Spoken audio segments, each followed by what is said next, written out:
तात्या झाला आता म्हातारा, बावड्या नाही राहिला नवतरणा, तात्या म्हणतो तरी बावड्याला. हे डबे सांभाळून वैताग आला. का हो तात्या, कावर रिकामे डबे घेऊन आले? डिझेल नाही आणलं का?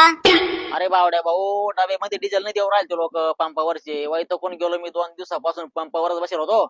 डिझेलची कमतरता आहे का काय? त्यांच्यात थोड्याशा रावण्या पावण्या करायचं, पाया पडायचं, मग गेला असता ना. लई रावण्या केल्या बाबा त्यांच्या. पार खालून वरून पाया पडलो तरी देईन ते.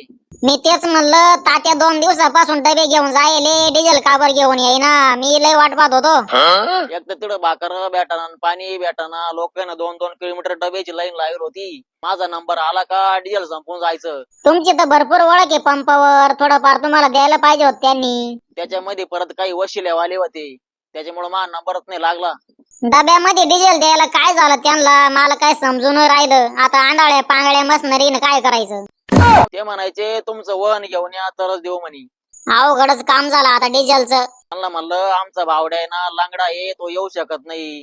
त्याला पंप पर्यंत यायला 2000 डिझेल लागल म्हणलं. आता आहे ना, डिझेलचे झाले खूपच लोचे.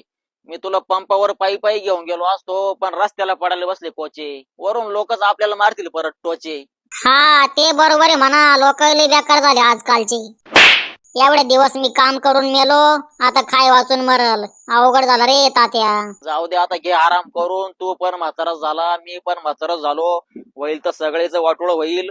हे डबडे देऊ फेकून, घेऊ झोपून. चला.